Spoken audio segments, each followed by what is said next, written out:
अस्सलाम वालेकुम दोस्तों, कैसे हैं? उम्मीद है कि आप खैरियत से ही होंगे। आज के लेक्चर में जो आप चीज़ सीखेंगे वो है कॉम्प्लेक्स नंबर। मतलब ये कि कॉम्प्लेक्स नंबर्स क्या होते हैं और इनकी एप्लीकेशंस क्या हैं। और 1.2 एक्सरसाइज जो है वो स्टार्ट करने से पहले आपको कॉम्प्लेक्स नंबर्स जो है उनका आइडिया होना चाहिए। लेकिन मोस्टली जो बच्चे हैं उनके क्वेश्चन में माइंड में ये क्वेश्चन आता है कि हमें कॉम्प्लेक्स नंबर की ज़रूरत ही क्यों पड़ी, ये किधर से आ गए कॉम्प्लेक्स नंबर्स। तो जब भी कोई सब्जेक्ट स्टार्ट होता है तो उसकी कोई कुछ ना कुछ हिस्ट्री होती है। इसी तरह से मैथमेटिक्स की एक बड़ी बियॉन्ड हिस्ट्री है, बड़ी ज़्यादा हिस्ट्री है मैथमेटिक्स की। तो उसमें से सबसे पहले जो है नंबर्स जो हैं वो इंट्रोड्यूस करवाए गए, नंबर सिस्टम बना। फिर जो है नंबर को मतलब पार्शलाइज करके उसकी डिफरेंट टाइप्स बनाएंगे। उसमें नेचुरल नंबर आ जाते हैं, रियल नंबर्स आ जाते हैं, integer number, whole number, rational number और इरेशनल नंबर। ये सारे के सारे जो नंबर्स हैं ये नंबर सिस्टम में आ जाएंगे।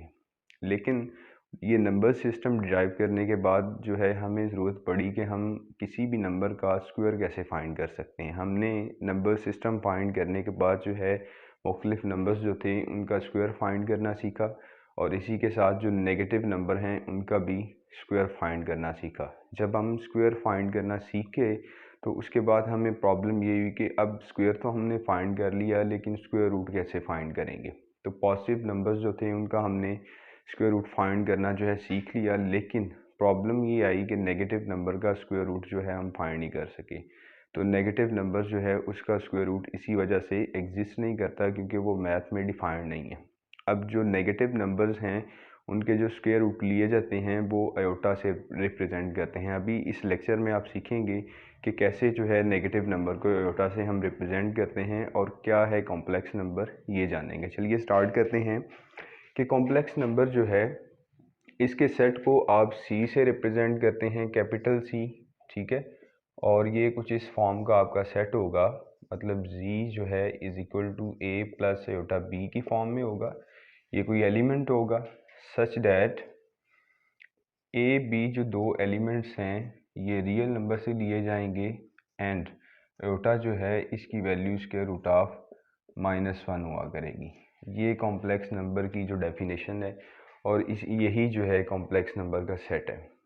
अब ये कॉम्प्लेक्स नंबर जो है, कोई भी कॉम्प्लेक्स नंबर है, इसके दो पार्ट्स होंगे। मतलब एक फर्स्ट पार्ट और एक जो है सेकंड वाला पार्ट। अब ये जो फर्स्ट पार्ट है इसे आप जो है रियल पार्ट कहते हैं। ये आपके पास रियल पार्ट हुआ करेगा। मतलब है तो वैसे ए और बी जो हैं ये दोनों रियल नंबर से ही हैं, लेकिन क्योंकि बी के साथ जो है आयोटा आ गया और आयोटा जो है वो डिफाइंड नहीं है।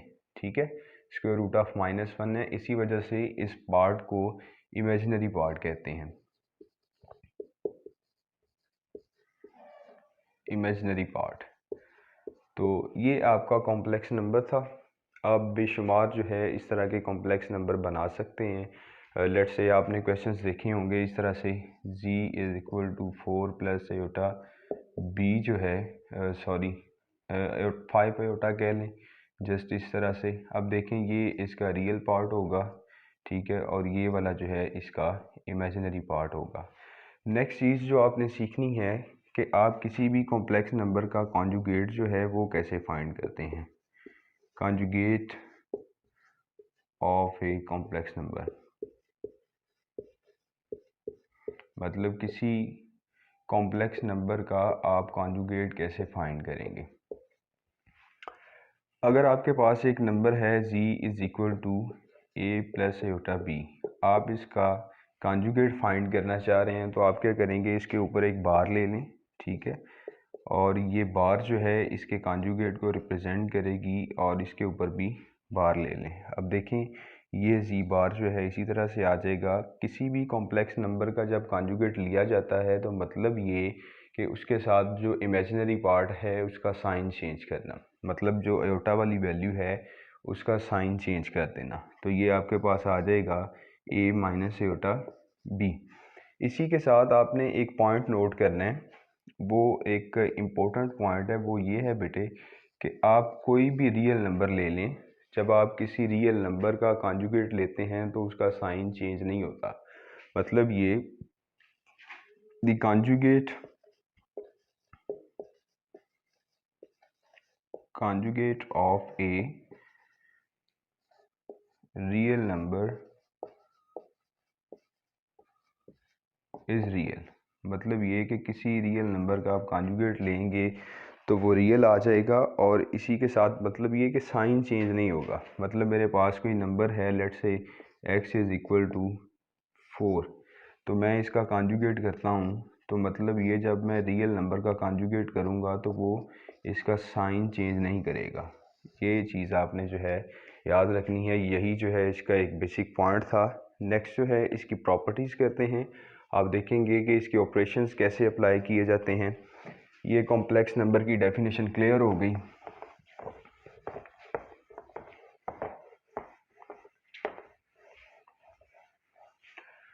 अब नेक्स्ट जो है वो ये है कि आप देखेंगे कि कोई कॉम्प्लेक्स नंबर जो है वो ऐड कैसे करते हैं।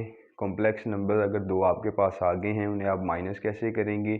अगर आप किसी कॉम्प्लेक्स नंबर को किसी नंबर से मल्टीप्लाई कर रहे हैं, कांस्टेंट नंबर से रियल नंबर से मल्टीप्लाई कर रहे हैं, तो कॉम्प्लेक्स नंबर पे क्या फ़र्क पड़ेगा, क्या डिफरेंस आएगा, और दो कॉम्प्लेक्स नंबर्स जो हैं उन्हें आप मल्टीप्लाई कैसे करते हैं। अब लेट्स से मेरे पास जो है ये एक कॉम्प्लेक्स नंबर है a प्लस योटा b की फॉर्म में, इसे मैं z1 का नाम दे रहा हूँ, और ये मेरे पास कोई दूसरा कॉम्प्लेक्स नंबर है c प्लस योटा d की फॉर्म में। अब मैं इन दोनों को सॉल्व करना चाहता हूँ, इन पे डिफरेंट ऑपरेशंस अप्लाई करूँगा। समझिए ज़रा, इसकी जो फर्स्ट प्रॉपर्टी है, अगर मैं कहता हूँ कि z1 जो है ये z2 के इक्वल है, तो इसका मतलब क्या कि a प्लस योटा b जो है वो इक्वल होगा c plus Yotta d।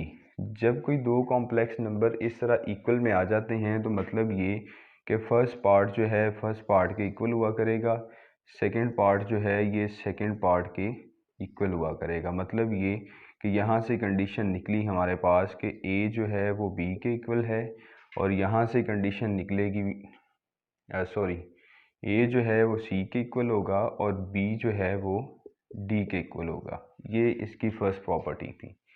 Second property ये है कि जब आपको दो कॉम्प्लेक्स नंबर दिए जाएंगे आप उन्हें प्लस कैसे करते हैं। लेट्स से कि ये z1 प्लस z2 मेरे पास कोई दो कॉम्प्लेक्स नंबर से मैंने इन्हें ऐड किया, तो जस्ट आप वैल्यू रिप्लेस करेंगे, आ जाएगा a plus iota b plus c plus iota D.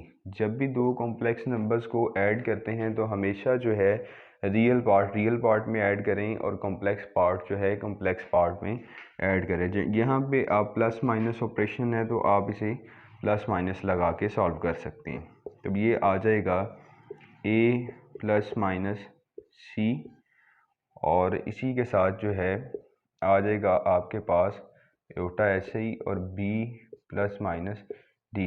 इसी तरह से आप जो है कॉम्प्लेक्स नंबर्स जो हैं उन्हें ऐड भी कर सकते हैं और माइनस भी कर सकते हैं।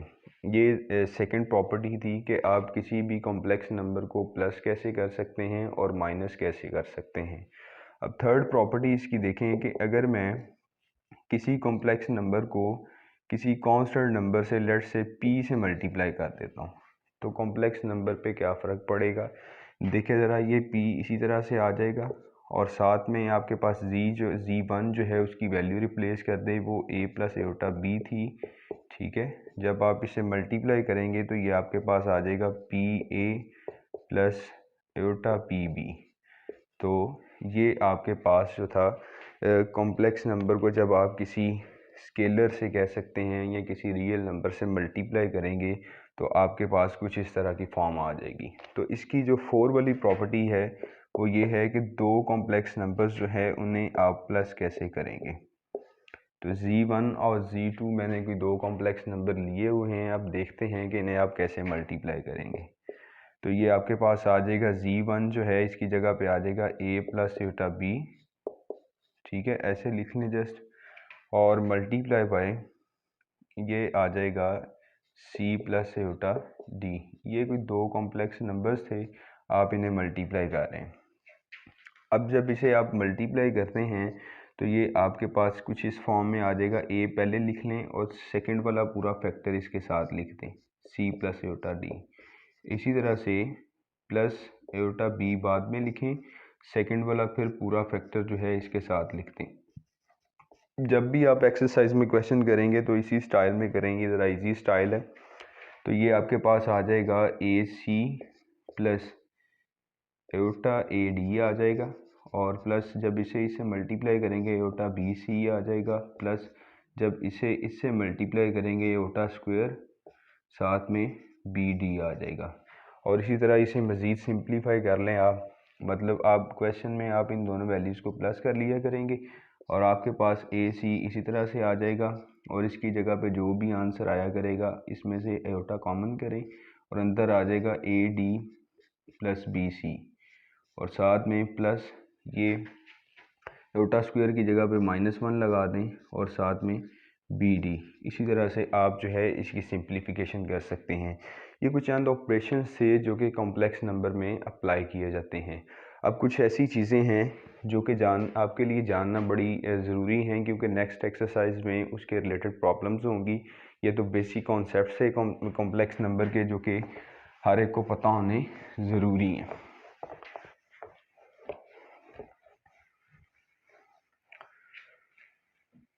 अब जो पिछले लेक्चर में मतलब हमने पढ़ा कि रियल नंबर की जो एडिटिव आइडेंटिटी है वो क्या होती है, और रियल नंबर की जो मल्टीप्लिकेटिव आइडेंटिटी है वो क्या होगी। तो इसी तरह से कॉम्प्लेक्स नंबर की भी एडिटिव आइडेंटिटी और मल्टीप्लिकेटिव आइडेंटिटी होगी और इन्वर्सेस भी हुआ करेंगे। लेट्स से मेरे पास जो है z जो है ये एक कॉम्प्लेक्स नंबर है a प्लस एयोटा b की फॉर्म में। तो पहले मैं इसकी एडिटिव आइडेंटिटी की बात करता हूँ।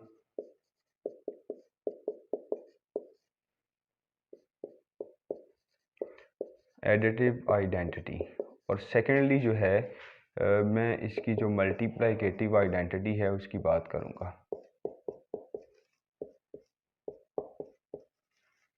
Multiplicative identity. लेकिन उससे पहले जो चीज़ आपको सीखनी है, कॉम्प्लेक्स नंबर को जस्ट आप इसी फॉर्म में नहीं लिख सकते, एक और भी फॉर्म है जिसमें आप लिख सकते हैं, वो आपका ऑर्डर्ड पेयर होता है। आप इसी कॉम्प्लेक्स नंबर को इस फॉर्म में भी लिख सकते हैं, जस्ट ऐसे। ये सेकंड फॉर्म होती है कॉम्प्लेक्स नंबर की, और इस फॉर्म को ऑर्डर्ड फॉर्म बोला जाता है, ordered pair form, ordered pair form of complex number. ये जो है पेयर की फॉर्म में होता है कॉम्प्लेक्स नंबर। आप इस तरह लिख लें या जो a प्लस एयोटा b की फॉर्म में लिख लें, तो बात एक ही है। अब देखें कि एडिटिव आइडेंटिटी क्या होगा, कि मुझे एक ऐसा कॉम्प्लेक्स नंबर चाहिए जब मैं उसे a प्लस एयोटा b में ऐड करूं तो मेरे पास दोबारा आंसर वही आ जाए। अब देखें कि अगर मैं इस कॉम्प्लेक्स नंबर में मतलब 0 0 ऐड कर देता हूँ पेयर की फॉर्म में, तो मेरे पास कुछ इस फॉर्म की प्रेजेंटेशन आ जाएगी, मतलब a प्लस एयोटा b लिख लें या a b लिख लें, बात एक ही है, ऐसे लिख लें। अब देखें इसे जब प्लस करेंगे तो रियल पार्ट में प्लस होगा और इमेजिनरी पार्ट जो है इमेजिनरी पार्ट में प्लस होगा। तो a प्लस 0 जो है ये a ही आ जाएगा और b प्लस 0 है ये b ही आ जाएगा। मतलब देखें कि ये 0 0 एक ऐसी वैल्यू थी, ऐसा कॉम्प्लेक्स नंबर था, जब मैंने इसे a b में ऐड किया तो दोबारा आंसर वही आ गया। तो मतलब ये कि ये वाला जो फैक्टर है ये आपकी एडिटिव आइडेंटिटी होगी।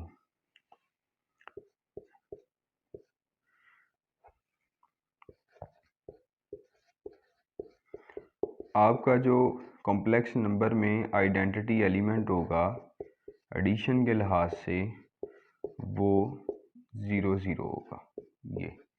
ये आप याद रख लें, identity element with respect to addition, ये एडिशन के लिहाज से बात कर रहा हूँ।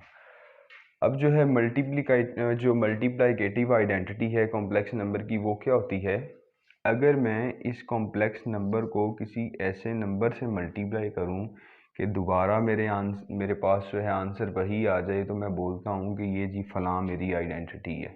जिस तरह देखें कि अगर मैं a को 1 से मल्टीप्लाई कर रहा हूं, तो आंसर दोबारा ए आ रहा है और ये आपकी मल्टीप्लिकेटिव आइडेंटिटी होगी 1।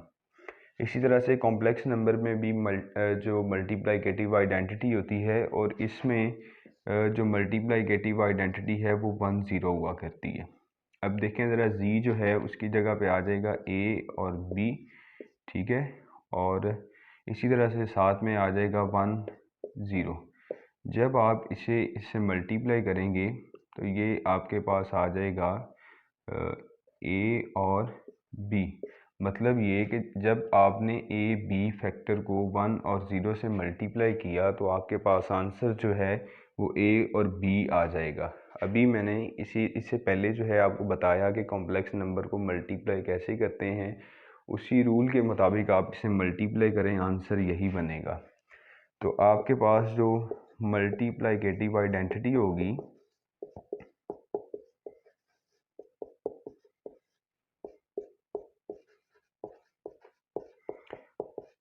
वो कॉम्प्लेक्स नंबर में 1 0 हुआ करेगी। ये आपने याद रखना है, आपको एमसीक्यू में पूछ सकता है। अब सेकेंडली जो है वो इन्वर्स एलिमेंट है। मतलब ये कि आप इसका कॉम्प्लेक्स नंबर का इन्वर्स एलिमेंट जो है वो कैसे फाइंड करते हैं या वो क्या हो सकता है। इन्वर्स एलिमेंट,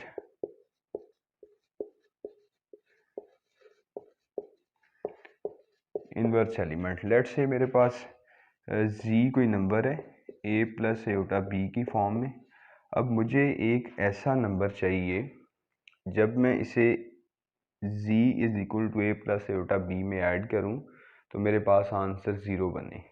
तो ये सिंपल सी बात है कि z में अगर मैं माइनस जी ऐड करूंगा, मतलब कुछ इस तरह से इसे पेयर की फॉर्म में लिख लें, ज़रा समझना इजी हो जाएगा। और ये प्लस और माइनस माइनस हो जाएगा, माइनस और ये आ गया, ये जस्ट आप प्लस लिख लें, ये आ जाएगा माइनस ए और माइनस बी। जब आप इसे सिंप्लीफाई करेंगे तो आ जाएगा ए माइनस ए और ये आ जाएगा बी माइनस बी। तो ये आपके पास आ गया 0 दोनों केसेस में। अब देखें कि ये जो इसका एडिटिव इन्वर्स था वो मतलब उसके साइन चेंज कर दिए दोनों के। मतलब कोई आपके पास कॉम्प्लेक्स नंबर है, आप उसका एडिटिव इन्वर्स फाइंड करना चाह रहे हैं, तो आप जस्ट क्या करेंगे, उसके साइन चेंज करेंगे तो वो उसका एडिटिव इन्वर्स बन जाएगा। लेकिन मल्टीप्लिकेटिव इन्वर्स जो है ये ज़रा डिफरेंट होता है। मल्टीप्लिकेटिव इन्वर्स, मल्टीप्लिकेटिव इन्वर्स जो है ये क्या होता है, ये आपने याद रखना है कि किसी भी कॉम्प्लेक्स नंबर का मल्टीप्लिकेटिव इन्वर्स जो है, अगर मेरे पास z कोई कॉम्प्लेक्स नंबर है सॉरी जो कि a प्लस एटा b की फॉर्म में है, ठीक है, तो इसका जो इन्वर्स होगा वो फिक्स्ड है, आपने याद रखना है, वो आ जाएगा a over a square plus b square, ठीक है, और minus b over a square plus b square. ये आपके पास कोई भी जो कॉम्प्लेक्स नंबर है उसका जो मल्टीप्लिकेटिव इन्वर्स है फाइंड करने का फार्मूला है। आप इसकी मदद से किसी भी कॉम्प्लेक्स नंबर का मल्टीप्लिकेटिव इन्वर्स जो है वो कैलकुलेट कर सकते हैं। अब इसमें एक चीज़ जो है वो आपको नोट करवानी है एमसीक्यू के हवाले से। कोशिश किया करें कि जो हम करवाते हैं लास्ट तक देखा करें, आपका ही फ़ायदा है। और अगर वीडियो जो है आपको अच्छी लगे तो शेयर लाजमी किया करें दोस्तों के साथ, ताकि किसी और का भी फ़ायदा हो सके। अब इसमें दो प्रॉपर्टीज़ हैं। फर्स्ट ये कि याद रखिएगा कि हर जो रियल नंबर है, एवरी रियल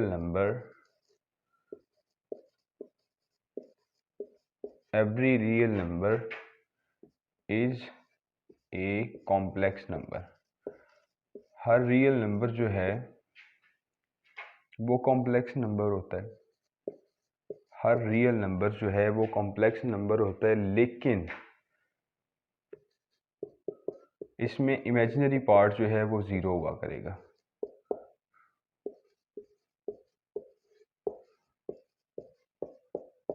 हर रियल नंबर जो है वो कॉम्प्लेक्स नंबर हुआ करेगा, लेकिन इमेजिनरी पार्ट जो है वो 0 है। अब देखें ज़रा, मेरे पास एक नंबर था, let's say z is equal to 4।